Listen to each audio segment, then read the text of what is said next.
Bismillahirrahmanirrahim. Alhamdulillah nahmaduhu wa nasta'inuhu wa nastaghfiruh. Wa na'udzu billahi min shururi anfusina wa min sayyiati a'malina.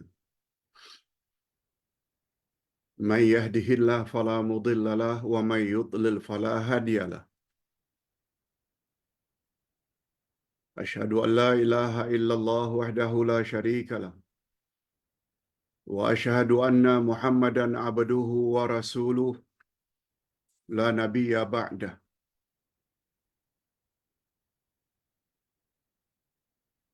Allahumma salli wa sallim ala nabiyyina Muhammad wa ala alihi wa sahbihi ajma'in amma ba'd.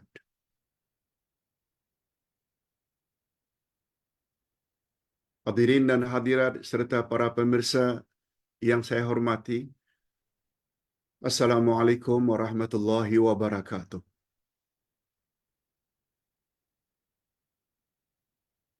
Alhamdulillah, kita bersyukur kehadirat Allah Azza wa Jalla. Berkat taufiknya, kita dapat meneruskan lagi pengajian kita pada pagi ini dengan Al-Asma'ul Husna, khas membahas tentang nama Allah Al-Haq, yang maha benar.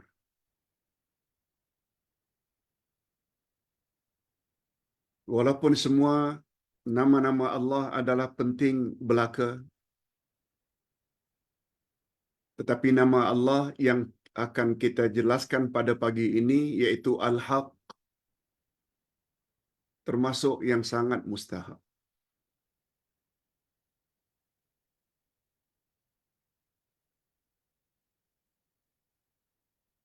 Al-Haq yang maha benar.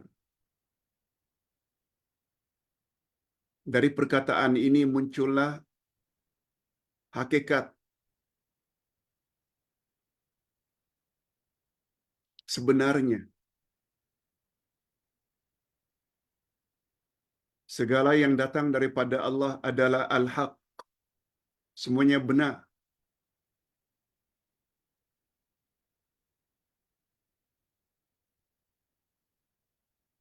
Melalui penjelasan pagi ini, insya-Allah kita akan mampu meletakkan diri kita selagi hidup di muka bumi yang sementara ini,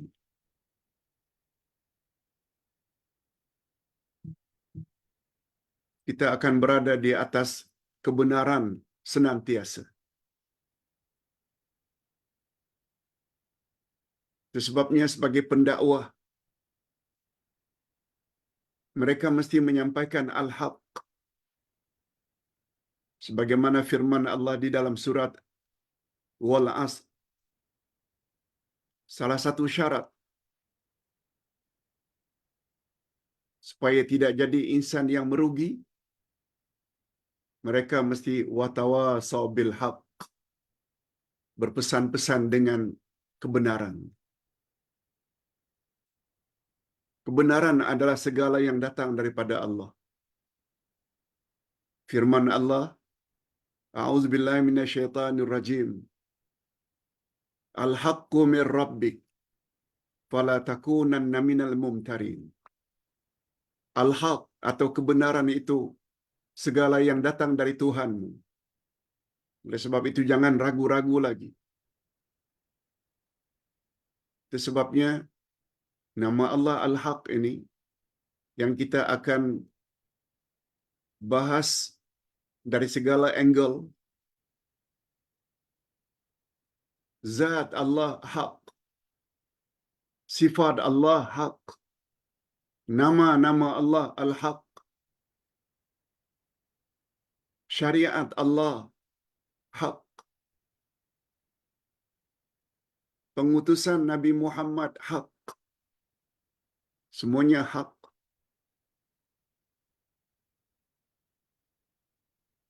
Sungguh beruntung orang-orang yang apabila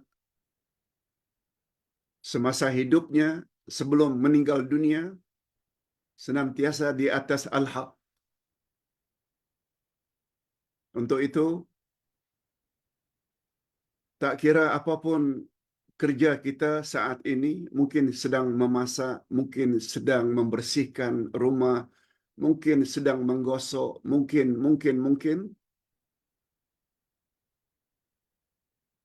tapi jangan lupa konsentrasi, fokus. Malah tak cukup dengar kuliah online sekarang ini, nanti tim akan kirim dalam grup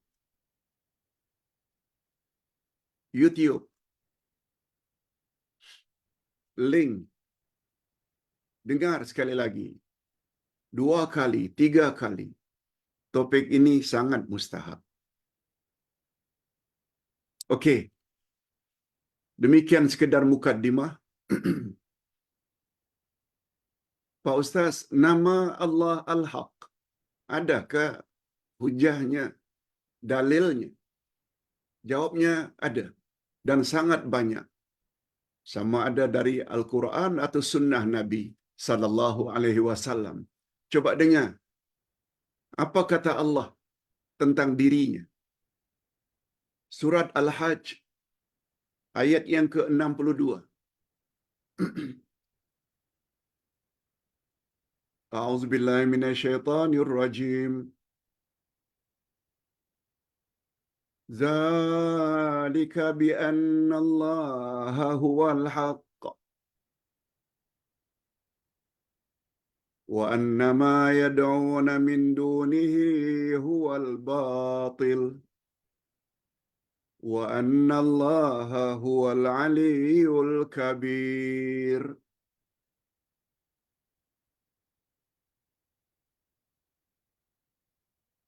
Kuasa Allah yang demikian itu.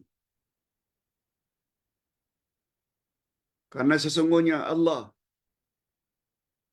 dialah Tuhan yang hak, Tuhan yang benar. Dan sesungguhnya apa saja yang mereka seru selain Allah, itulah yang batil. Sembah Allah, itu yang hak. Sembah selain Allah, sembah dengan makna patuh, merendah diri kepada selain Allah adalah batil. Batil maknanya salah. Dialah yang maha tinggi lagi maha besar. Surat Al-Hajj ayat 62. Bagi ibu-ibu dan bapa sekalian yang punya buku, mengenal Allah melalui Al-Asma'ul Husna, lihat halaman 265. 265. Supaya lebih mantap.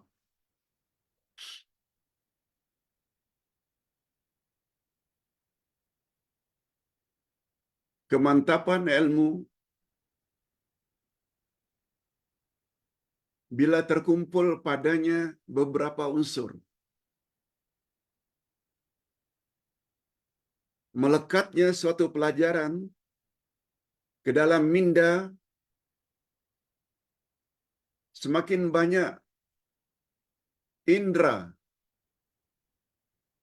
yang kita ikut sertakan, akan semakin mantap. Telinga dengar ceramah online Uday.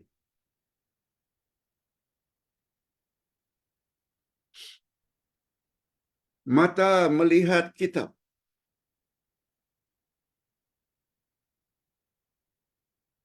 Oh, betul apa yang Uday cakap. Tangan pegang pensel atau pen. Catat di sampingnya. Semakin banyak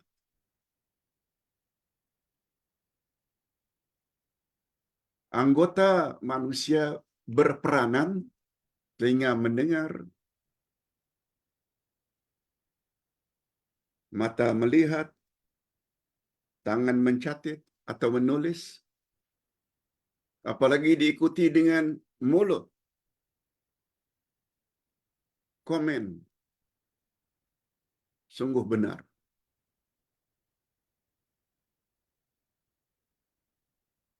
Ilmu tersebut akan tinggal dalam akal atau minda kita lebih lama.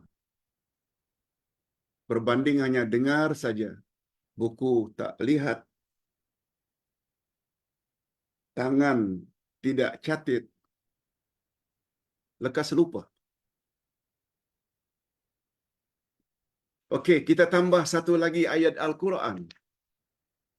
Surat Al-Mu'minun ayat 116. Apa kata Allah tentang namanya Al-Haq? Fata'ala Allahul Malikul Haqq. La ilaha illa huwa Rabbul Arshil Karim. Maka maha tinggi Allah, Raja yang hak. Tidak ada Tuhan selain Dia. Tuhan Rabb yang mempunyai arash yang mulia. Al-Mu'minun 116. Okey. Cukuplah dua ayat itu sebagai dalil confirm salah satu nama Allah Al-Haq. Sekarang kita berpindah kepada makna. Apa makna Al-Haq? Nah, ini yang paling mustahak. Allahu Akbar. Rugi orang yang tak faham nama Allah Al-Haq. Sangat-sangat rugi. Nah, sekarang kita ingin jelaskan Al-Haqqu menurut ulama bahasa maknanya al-adlu, naqidul batil wa zulm. Menurut bahasa al-haq adalah al-adlu, keadilan.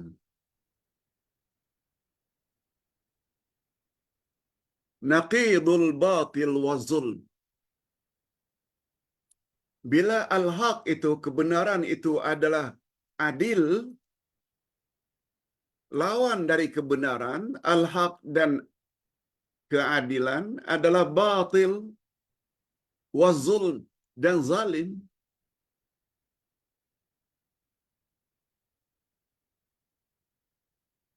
Apa makna adil? Meletakkan sesuatu pada tempatnya. Memanglah Allah Subhanahu wa taala Tuhan yang benar belaka. Tak ada sedikit pun kebatilan pada diri Allah, pada nama Allah, pada sifat Allah. Tidak ada kebatilan dan tidak ada kezaliman. Allah tak pernah zalim.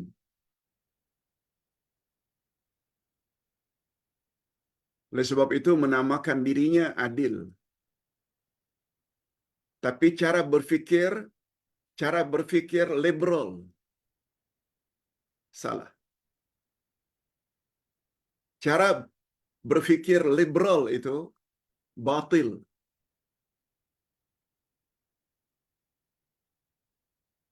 Tidak benar.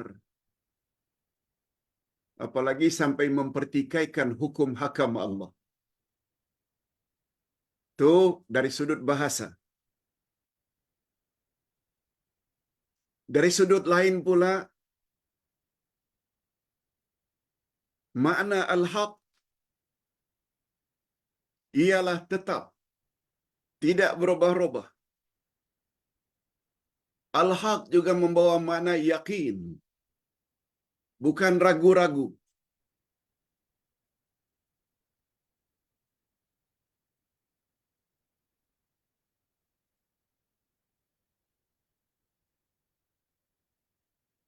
Al-haq juga membawa makna bersesuaian senantiasa. dan tidak akan musnah. Itu semua cakupan makna al-haq.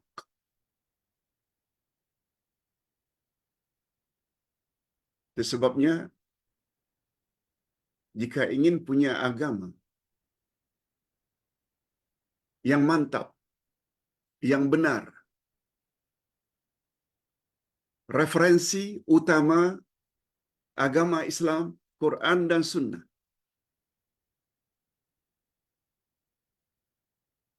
Nabi Muhammad sallallahu alaihi wasallam pula jamin, aku tinggalkan dua pedoman untukmu wahai umat. Selagi kamu berpegang teguh kepada kedua-duanya, kamu tidak akan sesat selama-lamanya. Quran dan hadis.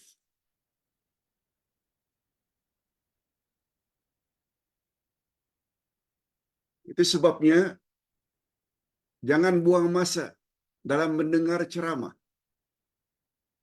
Lebih-lebih lagi penceramah-penceramah yang hanya sebut berdasarkan akalnya, tanpa membawa ayat Quran, tanpa membawa hadis Nabi. Tolong, abaikan. Jangan buang masa. Sebab Allah Subhanahu wa taala menyuruh bila berdakwah, wa tawasaw bil haq. Berpesan-pesanlah dengan kebenaran. Dan al-haq itu datang dari mana? Dari Allah. Lihat surat Al-Baqarah ayat 147. 147. Al-haqqu min rabbik fala takunanna minal mumtarin. Kebenaran itu adalah segala yang datang dari Tuhanmu. Oleh sebab itu jangan kamu ragu-ragu lagi.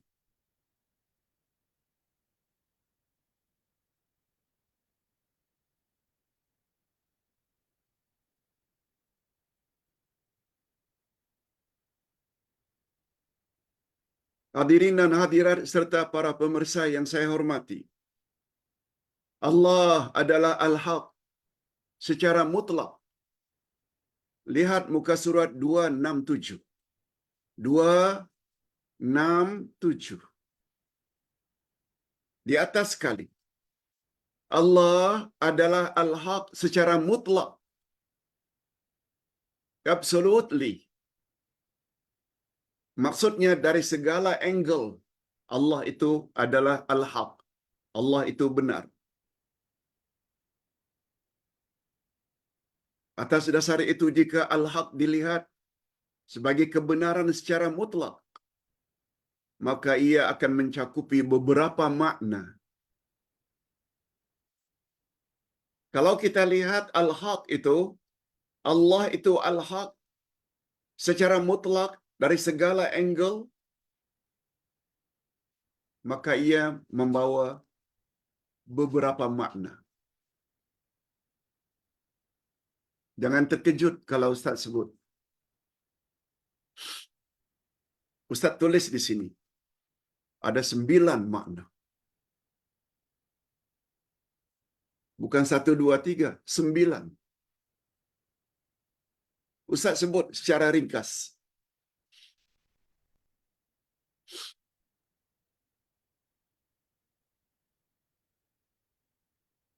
Yang pertama,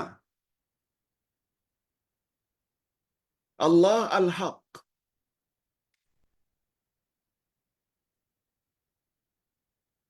Yang pertama, Allah benar-benar wujud. Wujud maknanya ada, walaupun dia tak nampak. Allah itu maha ghaib. Dan itu adalah syarat pertama untuk menjadi insan yang bertakwa. Lihat ayat 2 dan 3 dari surat Al-Baqarah. Zalikal kitabu la raiba fi hudan lil muttaqin. Ini adalah kitab Al-Quran. Tidak ada sedikit pun keraguan di dalamnya. pedoman bagi orang yang bertakwa. Siapa orang yang bertakwa? Allah sendiri yang explain. Alladzina yu'minuna bil ghaib. Pertama sekali mereka beriman kepada yang gaib. Lebih-lebih lagi yang maha gaib, yaitu Allah. Kita juga percaya yang lain-lain yang gaib. Adanya malaikat, kiri kanan yang sedang mencatat. Adanya syaitan yang mengiringi setiap insan yang bernama qarin. Adanya azab kubur, adanya nikmat kubur, adanya syurga, ada neraka. Adanya mizan, timbang menimbang amalan. Semuanya itu gaib. Itu sebabnya syarat pertama untuk jadi insan yang bertakwa, akidah. Iman. Baru kemudian wa yuqimuna shalah. Dan seterusnya.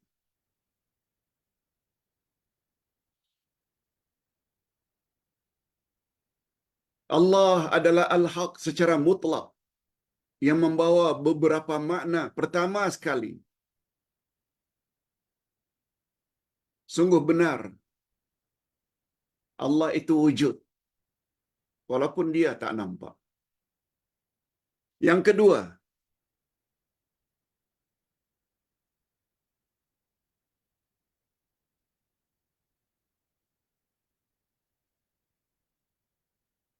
benar seluruh kesempurnaan terdapat di sisi Allah. Zatnya, diri Allah itu wujud. Nama-nama Allah sebagaimana yang Allah sebut dalam Al-Quran. Sifat-sifat Allah sebagaimana yang dijelaskan oleh Nabi Muhammad sallallahu alaihi wasallam benar belaka.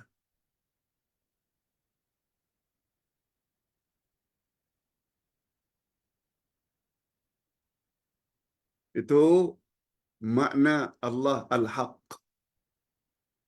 secara mutlak.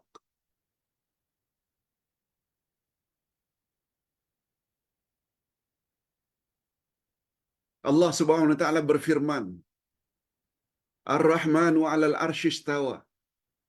Allah bersemayam di atas arasy-Nya. Allah cakap begitu, kita yakini saja dia memang istiwa di atas arasy. Jangan tuduh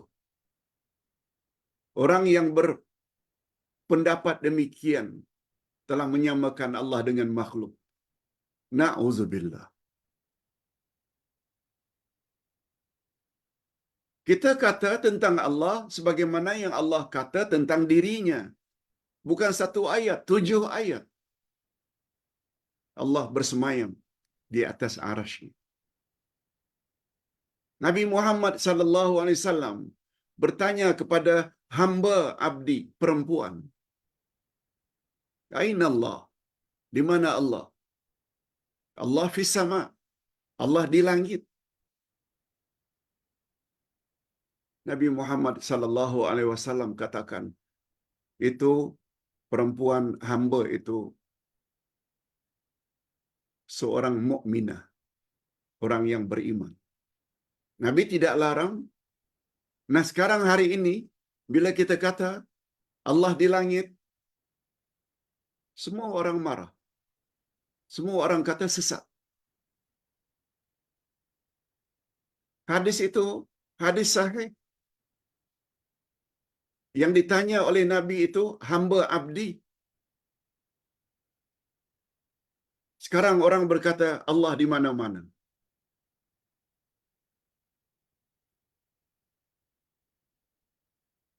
Padahal lulusan universiti. Hamba perempuan itu tak sekolah pun.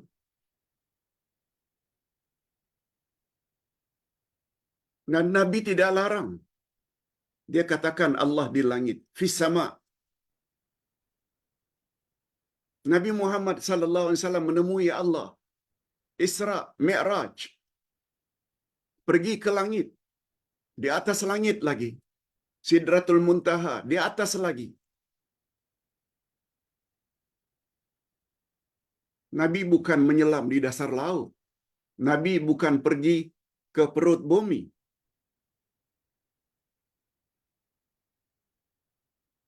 Karena belajar akidah tidak berbalik kepada Al-Quran. Akan jadi macam itu. Kalaulah jawaban daripada jariah hamba tadi salah, Allah di langit. On the spot. Ketika itu juga Nabi akan larang. Jangan kata. Nabi bukan saja setuju dengan jawaban itu. Malah Nabi katakan, anti mu'minah. A'tiqha fa'innaha mu'minah. Nabi katakan kepada tuannya, Tuan, merdekakanlah hamba Tuan ini, sebab dia wanita yang beriman. Itu sebabnya, kalau mau jadi orang yang beriman, katakan, Allah itu di langit. Tentang ada yang berpendapat, Allah di mana-mana, terserah. Kita ada dalil. Dalam Quran disebut, dalam hadis sahih disebut, riwayat Imam Bukhari. Nak kita jadikan dalil mana lagi? Cakap-cakap orang ke? No. Ini yang Ustaz maksudkan. Al-Haq itu segala perkataan Allah dan segala perkataan Rasul. Ini yang membuat kita selamat, insya-Allah. Lebih-lebih lagi setelah kita mati di alam kubur dan di alam akhirat. Biarlah orang cemoh dan cela. Tak apa. Bagi kita yang mustahak reda Allah, bukan reda manusia. Bila Ustaz cakap begini ni, ada orang di luar sana yang cakap, ini sesat, ini songsang. Tunggu dulu, siapa sebenarnya yang sesat?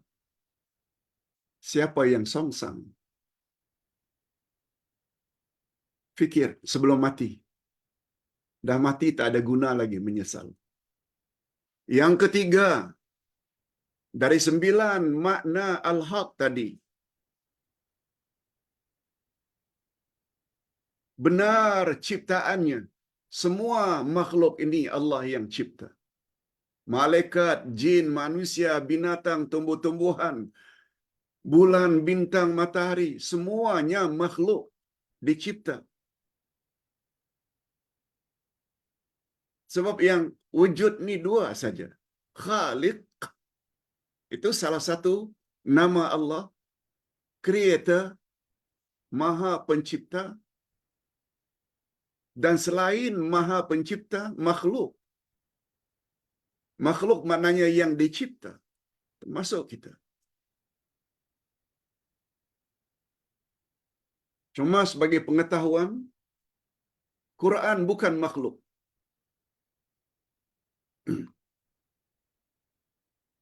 Sebab Quran itu kalamullah. Kalamullah bukan makhluk. Itu sebabnya Nabi Muhammad sallallahu alaihi wasallam mengajar kita agar terhindar daripada perkara-perkara buruk sama ada oleh makhluk kasar ke atau makhluk halus.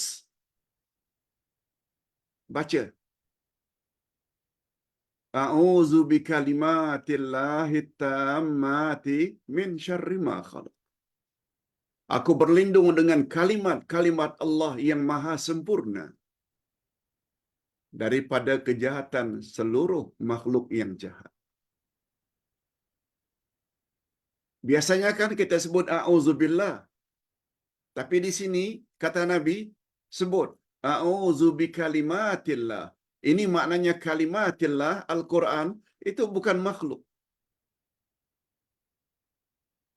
Sebagaimana Nabi ajar, bila awak sakit, pegang bahagian yang sakit, baca 3 kali bismillah. Siku umpamanya sakit, lenguh, lutut, pegang bismillah, bismillah, bismillah, lalu diikuti dengan 7 kali doa. A'udzu bi'izzatillahi wa qudrati min syarri ma ajidu wa auhadzir. Ya Allah, aku berlindung dengan keperkasaanmu dan dengan kodrat kuasamu agar dilindungi dari segala perkara-perkara yang menyakitkan dan segala perkara yang aku takuti. Ustaz pernah sebut doa ini. Tak kiralah sakit apa. Bahu ke, rahang ke, lutut ke, kaki ke, pegang dengan tangan, baca bismillah 3 kali, ikuti dengan a'udzu bi'izzatillah. Kan sepatutnya a'udzubillah, tapi izzatillah itu adalah sifat Allah.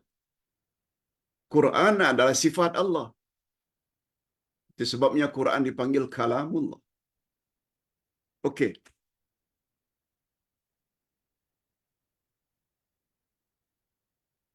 Sesuatu tidak akan wujud tanpa dicipta oleh Allah. Benar-benar Allah yang cipta.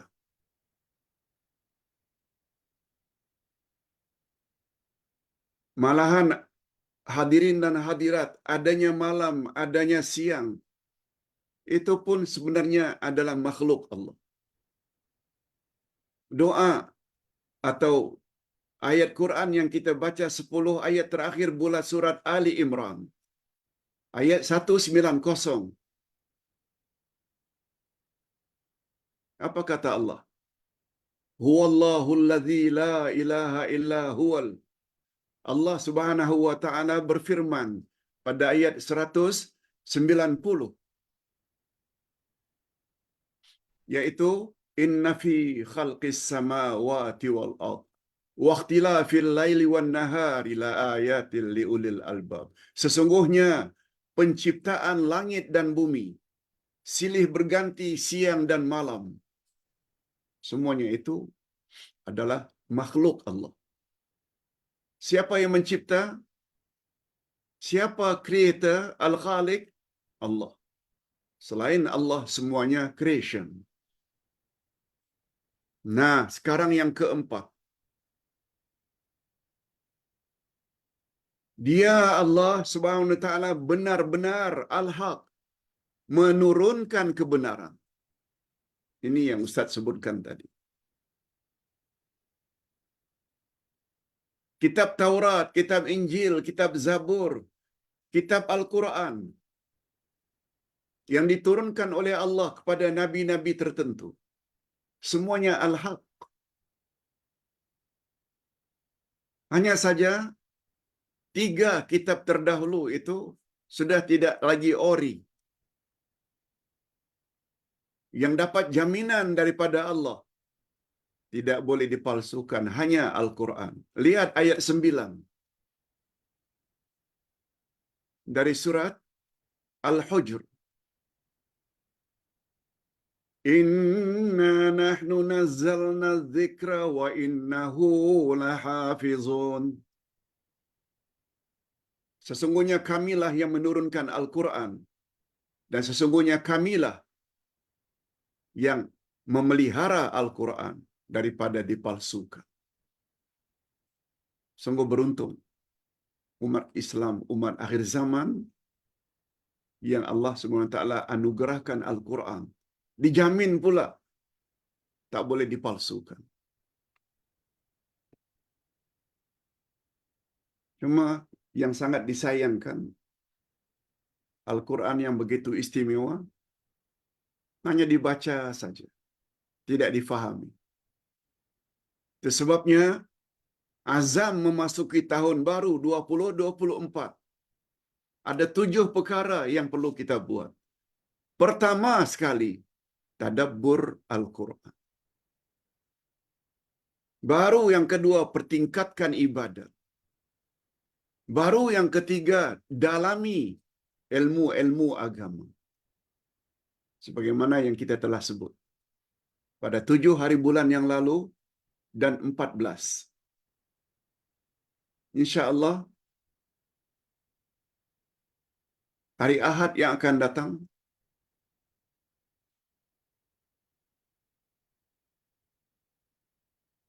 23 hari bulan kalau tak salah. Maaf, 21 hari bulan, hari Ahad. Kita akan belajar pula yang ketiga, yaitu apa makna dalami ilmu agama. Hadirin dan hadirat, perkara kelima yang terkandung di dalam nama Allah Al-Haq.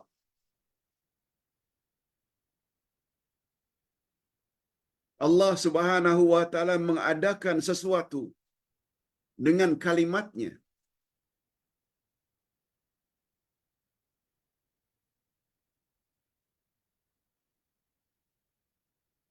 Allah Subhanahu wa taala mengadakan sesuatu dengan kalimatnya.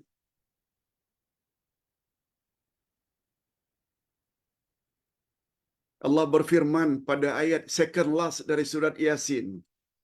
Innama amruhu idza arada syai'an an yaqula lahu kun fayakun. Sesungguhnya perintah Allah itu, bila ia berkehendak, dia cukup mengatakan jadilah, maka jadilah. Kun fayakun.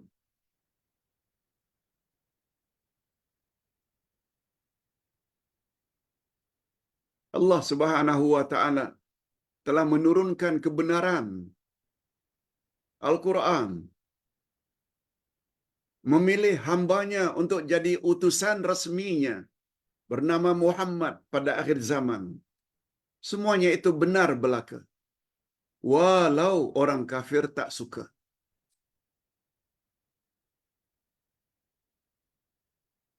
Ini ayatnya. Yunus 82. Wa yuhiqqullahu al-haqqa bikalimatihi walau karihal mujrimun. Dan Allah akan mengokohkan yang benar dengan ketetapannya. Walaupun orang-orang yang berbuat dosa itu tidak menyukainya.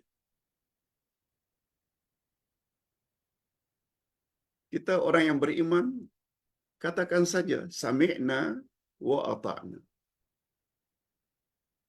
Kami dengar dan kami taati, ya Allah. Sebab semua yang Allah arahkan itu adalah benar belaka.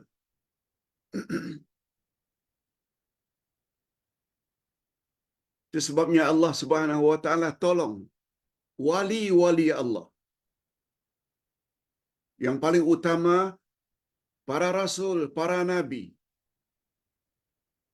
para sahabat. Mengapa mereka mendapat pertolongan daripada Allah? Karena mereka ikut kebenaran.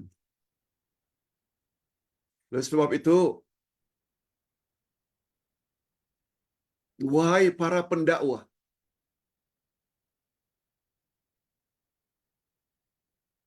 jika kamu ingin ditolong oleh Allah, sampaikanlah kebenaran. Sebagaimana yang dikehendaki oleh Allah dalam Al-Quran. Sebagaimana yang dikehendaki oleh Nabi di dalam hadisnya.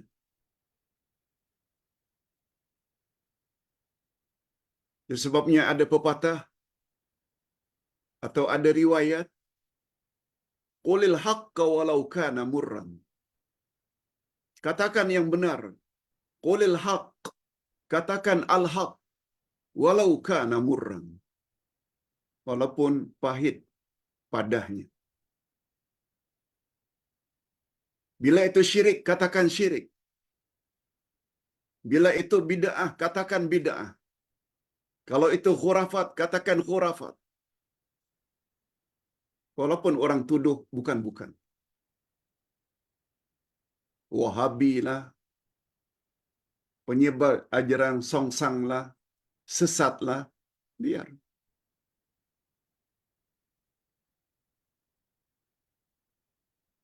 Semoga kita jumpa nanti di mahkamah ilahi. Allah dan Rasul memihak kepada pihak yang mana?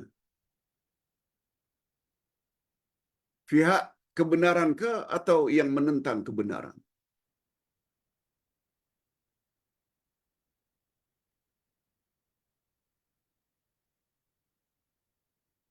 Sebabnya orang-orang yang percaya, beriman pada Allah dan Rasul, beriman pada Quran dan Sunnah, beriman pada hari kiamat, mereka tak pernah takut. Walau dicemuh macam mana pun.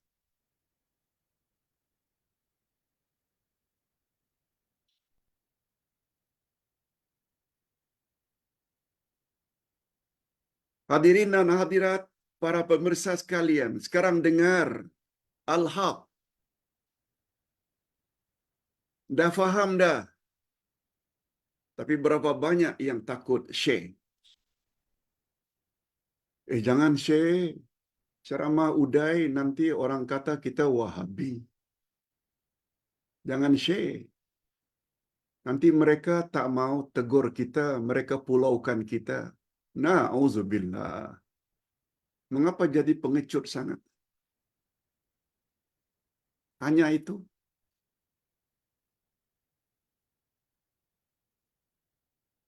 Tapi sampaikanlah secara bijaksana. Tugas kita menyampaikan saja. Jangan paksa.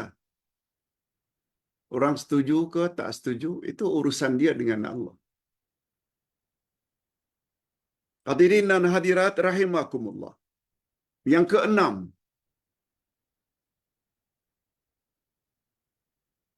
Allah Subhanahu wa taala mewajibkan ke atas dirinya kelebihan-kelebihan, kemuliaan, pertolongan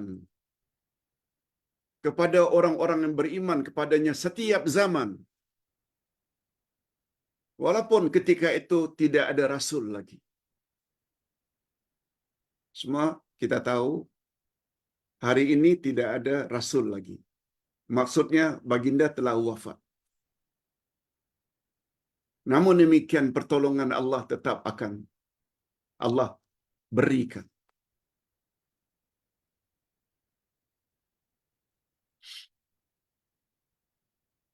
Malah hadirin dan hadirat, barangkali orang-orang yang beriman pada Allah di zaman Rasul sudah tidak wujud, tidak hidup, lebih tinggi berbanding orang-orang yang hidup sezaman dengan Rasul.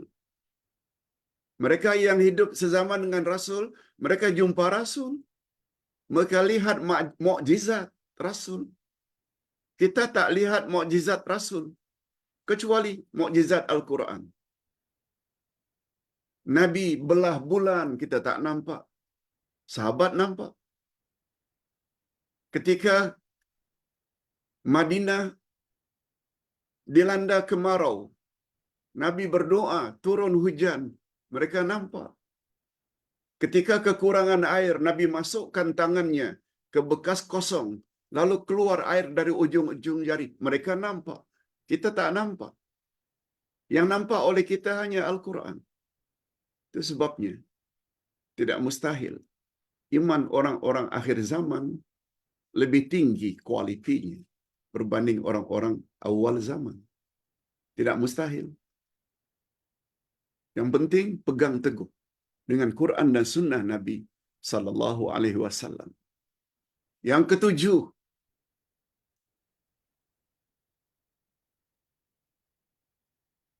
dialah Allah satu-satunya pentadbir alam ini. Itu sebabnya kita baca dalam surat Al-Fatihah, Alhamdulillahi Rabbil Alamin. Rabbil Alamin itu di antara maknanya pentadbir, yang mengatur alam ini, yang mencipta, yang memiliki.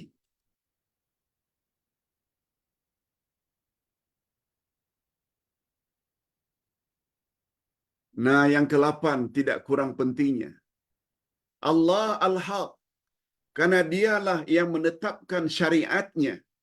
Syariat maknanya hukum hakam. Salat, puasa, zakat, haji, umrah. Lalu Rasulullah pula explain bagaimana caranya. Semua itu Al-Haq.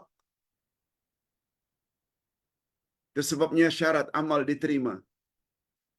Pertama, amal tersebut mesti ikhlas lillah. Yang kedua, amal itu mesti ikut syariat yang telah ditetapkan oleh Nabi Muhammad sallallahu alaihi wasallam. Semua itu al-haq. Bila tidak ikhlas, syirik, hatta syirik kecil, batil. Amal ditolak. Beribadat tidak ikut cara Rasul, ditolak. Sebab itu batil. Ini yang Ustaz maksudkan. Pemahaman ini sangat mustahab. Bila kita faham, ini yang membuat kita berani menyampaikan kebenaran. Ini yang membuat kita tidak pernah takut. Sampaikan.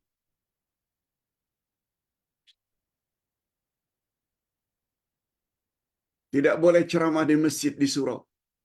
Ceramah online. Alhamdulillah. Pokoknya kebenaran mesti disampaikan. Dan yang terakhir, yang ke-9, makna yang tercakup di dalam nama Allah Al-Haq. Dia adalah hak dalam rububiyahnya, maknanya dia mencipta segala-galanya. Dia adalah Al-Haq di dalam asma wa sifat, nama-nama dan sifat-sifatnya benar belaka. Hatta dia katakan dia ada tangan. Yes, dia memang ada tangan. Yang pasti tangannya tak serupa dengan tangan makhluk. Dan jangan tanya bagaimana. Berhenti di situ. Kalau dia kata dia bersemayam, yes, dia memang bersemayam. Jangan tanya bagaimana dia bersemayam. Dia bersemayam sesuai dengan keagungan dan kebesarannya. Titik. Jangan bahas. Itu cara mempelajari nama dan sifat Allah yang benar. Dia adalah Al-Haq dari sudut uluhiyahnya. Itu pula maknanya hanya dia saja yang berhak disembah. Tak boleh yang lain.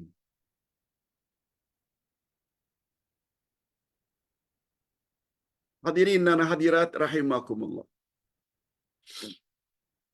Nah, sekarang kita sampai ke bahagian yang terakhir. Pak Ustaz, apa kesan positif bila kita dah belajar tentang nama Allah Al-Haq? Apa impaknya? Apa akibatnya? Apa kesannya pada diri kita yang telah mengetahui makna Al-Haq? Pertama,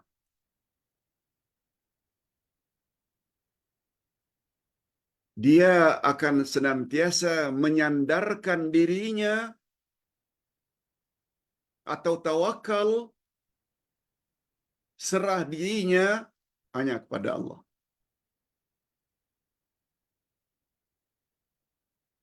Serahkan diri kepada Allah.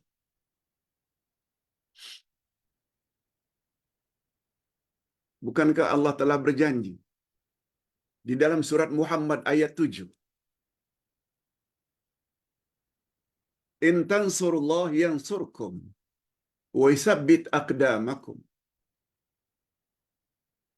Bila kamu tolong agama Allah,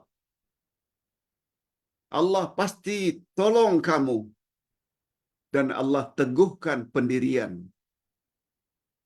Bapak-bapak dan ibu-ibu serta para pemirsa, ingin tak mendapat pertolongan Allah? Ingin. Ingin tak Allah Subhanahu wa taala teguhkan, tetapkan pendirian kita di atas kebenaran? Iya, ingin. Syaratnya, tolong agama Allah. Sampaikan kebenaran yang disertakan dengan dalil-dalil Quran dan Sunnah. Itu kebenaran. Walaupun orang caci, walaupun orang cemoh, jangan takut. Yang penting dalam berdakwah, mesti bijak. Jangan memaksa. Akhlak mesti betul. Ingat, rukun dakwah ada 4. Ad-da'i, pendakwah. Udai sekarang ini ad-da'i, pendakwah. Rukun kedua, al-mad'uwin, audience, jamaah yang mendengar. Dah 2. Yang ketiga, al-mawdu'. Al-mawdu' maknanya topik yang ingin diperkatakan. Apa dia topik? Al-haq. Sesuai dengan nama Allah ini. Al-haq. Yang kita ingin dakwah itu adalah kebenaran. Sebagaimana dalam surat Wal-Asri, wa tawasau bil haq. Sesungguhnya seluruh manusia dalam kerugian. Innal insana lafi khusrin. Semua manusia dalam rugi. Illal ladzina amanu, kecuali orang yang beriman. 1. Wa amilus salihat, dia beramal saleh. Dan yang ketiga, wa tawasau bil haq, dia berdakwah menyampaikan kebenaran. Dan yang keempat, wa tawasau bil haq, wa tawasau bis sabr, dan dia sabar ketika menyampaikan. Sebab semua kita tahu, bila kebenaran kita sampaikan, orang suka sayang pada kita banyak, tapi orang yang benci, yang mencemooh kita juga banyak. Itu sebabnya kita perlu sabar. Bila orang puji, jangan riak, jangan sombong. Katakan saja alhamdulillah. Bila orang caci, sabar. Sebab tugas kita menyampaikan saja. Allah sebut tentang tugas Nabi Muhammad. Wa ma 'alaika illal balagul mubin. Tugasmu wahai Muhammad tidak lain menyampaikan saja. Nabi Muhammad tidak disuruh oleh Allah agar memaksa umatnya. Itu sebabnya ada yang Muslim, ada yang kafir. La ikraha fid din. Tidak ada paksaan dalam agama. Nah, rukun yang keempat. Pertama tadi ad-da'i, pendakwah. Yang kedua al-mad'u, audience. Yang ketiga al-mawdu', topik, iaitu kebenaran. Nah, yang keempat uslub. Uslub maknanya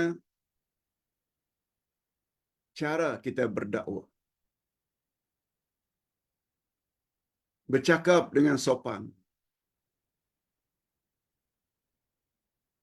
Sebabnya Allah berfirman, ud'u ila sabili rabbika bil hikmah wal mau'izatil hasanah wajadilhum billati hiya ahsan. Serulah manusia ke jalan Allah dengan hikmah, secara bijaksana. Wal mau'izatil hasanah, dengan nasihat yang baik-baik. Jangan mencaci, jangan mencerca. Sampaikan saja. Cuma pastikan yang disampaikan itu kebenaran.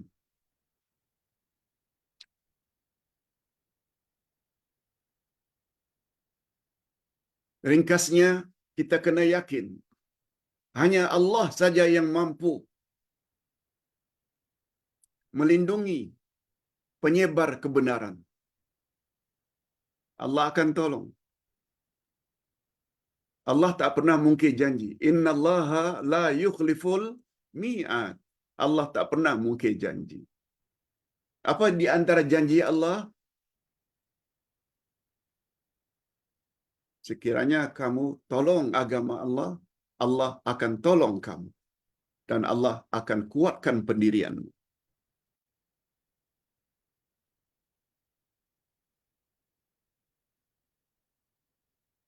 Hadirin dan hadirat, sedikit tambahan. Orang-orang Kristian, mengapa mereka berani menyebarkan ajaran Kristian yang mendakwa Isa itu anak Tuhan, padahal mereka di atas kebatilan? Mengapa mereka berani?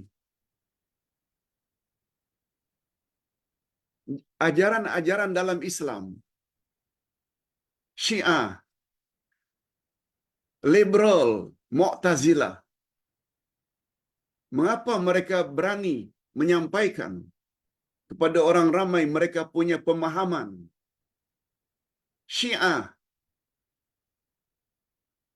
Murji'ah, Qadianiyah, semuanya itu adalah sesat dalam pandangan Ahlus Sunnah wal Jamaah. Mengapa mereka berani? Ajaran Arqam, ajaran Ayah Pin. Mengapa berani? Padahal mereka tidak ada hujah, tidak ada dalil dari Quran. Kita pula cukup dalilnya. Ada kitabnya pula. Ada hadisnya pula. Lalu takut. Na'udzubillah. Kalau kita benar-benar memahami nama Allah Al-Haq, dia akan membuat kita jadi berani. Cuma keberanian itu ada cara lah, yang dipanggil dengan uslub. Cara berdakwah. Bila berhadapan dengan orang kampung begini, bila berhadapan dengan mahasiswa begini, bila berhadapan dengan begini, itu namanya uslub. Ingat, rukun dakwah ada 4. Yang kedua, terakhir, kesan positif bila kita dah faham nama Allah Al-Haq. Dia akan menjadi insan yang bersikap benar dalam semua keadaan. Diri orang yang faham akan nama Allah Al-Haq, dia akan senantiasa berusaha, bersikap benar senantiasa, memihak kepada kebenaran.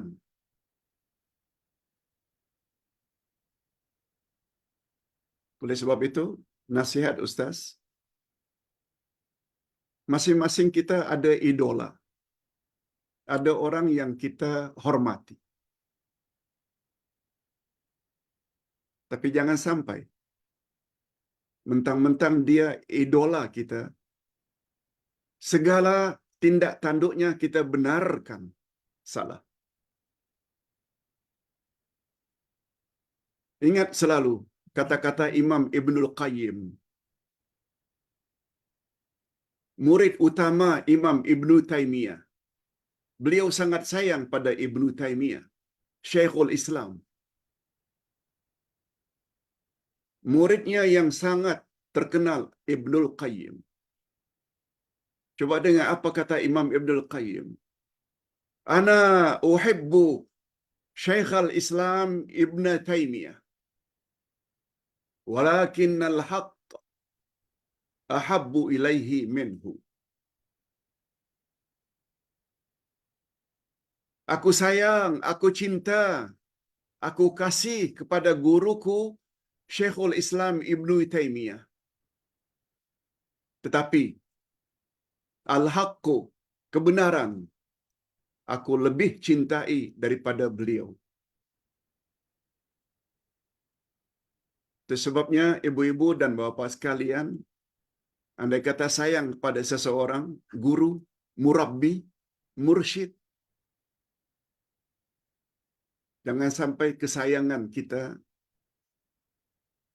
melebihi daripada kebenaran. Kalau sayang pada Uday, ana uhibbu Uday, walakinnal haqqu ahabbu ilaihi minhu.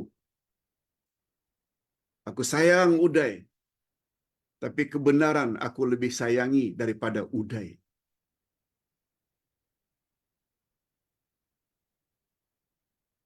Jangan sayang secara sembrono. Sayanglah pada tempatnya. Apalagi manusia selain Rasulullah tidak ada yang maksum. Dia memang hebat dari satu sudut, tapi bukan seluruhnya. Mudah-mudahan apa yang kita sampaikan ini ada manfaatnya. Ingat selalu pesan Ustaz, kalau masih belum paham topik ini, dengar lagi. Dan Ustaz anjurkan, sebarkan ceramah pagi ini nih kepada semua orang-orang yang kita sayangi. Tak perlu minta izin, udah. Silakan. Itu pun dakwah namanya. Dan jangan paksa. Demikianlah 1 jam lamanya kita bahas tentang nama Allah Al-Haq. Dan berikut